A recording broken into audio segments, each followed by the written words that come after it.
tears from a star, like tears from a star.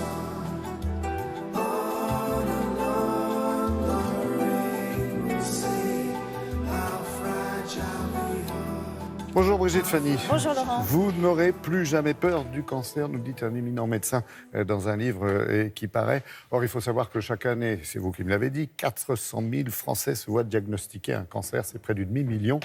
Est-ce que le stress joue effectivement a une part importante dans le développement de cette maladie? Alors pendant longtemps, on l'a suspecté, mais on l'a nié parce que les études scientifiques étaient contradictoires, elles n'étaient pas assez convaincantes.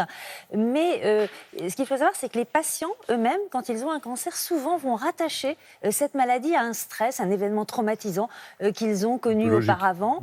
Rappelez-vous par exemple France Gall, quand elle a révélé son cancer du sein, beaucoup de gens, même dans la presse, ont parlé de la mort de Michel Berger, qui aurait pu provoquer ce cancer du sein. Mais les médecins étaient sceptiques. Et vous l'avez dit, demain, un cancérologue de renom publie un livre dans lequel il affirme que oui, aujourd'hui, on peut affirmer que le stress peut être un facteur de risque de cancer.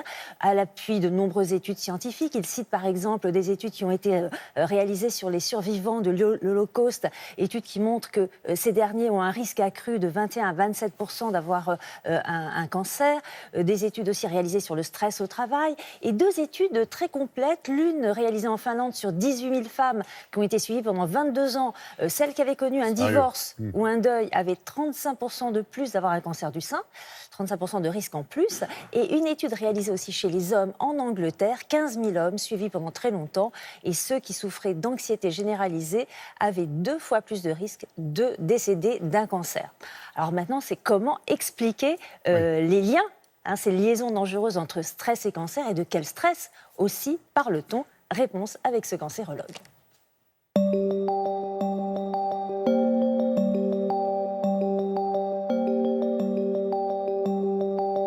Tous les stress peuvent être à l'origine de cette augmentation du risque de développer un cancer. Car en fait, ce n'est pas tant la nature du stress qui est en cause que le fait qu'à un moment donné, l'importance de ce stress dépasse les capacités d'un individu à gérer ce stress.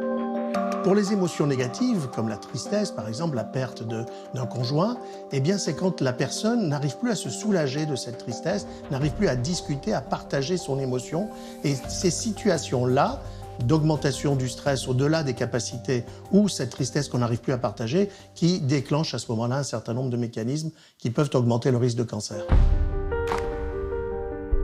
Ces mécanismes sont multiples. Il y a des mécanismes liés au système nerveux, notamment le système nerveux autonome, système nerveux qu'on appelle sympathique. On peut avoir affaire également à des problèmes hormonaux, endocriniens, avec la sécrétion des hormones du stress, le cortisol, l'adrénaline, qui normalement nous préparent et nous adaptent à la réaction au stress, mais qui parfois peuvent avoir des effets délétères et finalement, par le fait qu'elles diminuent l'activité du système immunitaire, c'est les globules blancs, les anticorps qui normalement nous défendent contre tout ce qui est dangereux pour nous.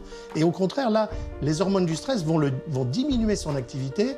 Et à ce moment-là, pour les cellules cancéreuses, il n'y a rien qui s'oppose à elles se développent. Et c'est comme ça que le lien se fait entre stress et cancer. Est-ce que vous vous rappelez d'événements très stressants qui soient survenus dans les mois qui ont précédé cette maladie? Ma fille a eu un accident qui était assez grave.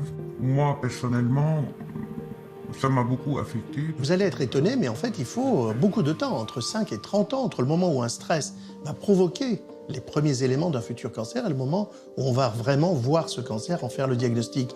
Pendant tout ce temps-là, la progression du cancer n'est absolument pas linéaire.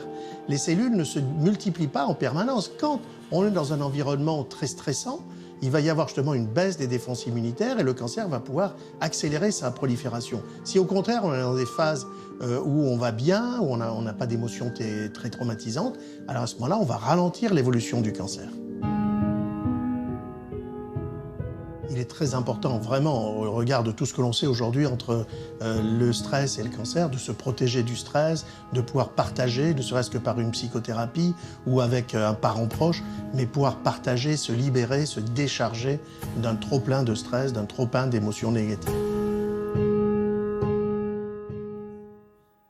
Donc, on voit bien ce qui est important aujourd'hui, connaissant tout ça, c'est de se protéger du stress. Alors nous vivons tous avec des stress, nous connaissons tous des événements traumatisants, mais l'idée c'est de savoir gérer, digérer ce stress. Et dans ce livre, je vous rappelle son titre, L'enquête vérité, vous n'aurez plus jamais peur du cancer, aux éditions Albin Michel, écrit par le professeur David Kayat. Et bien dans ce livre, ce cancérologue vous donne les clés pour vous protéger justement de ce stress. Merci.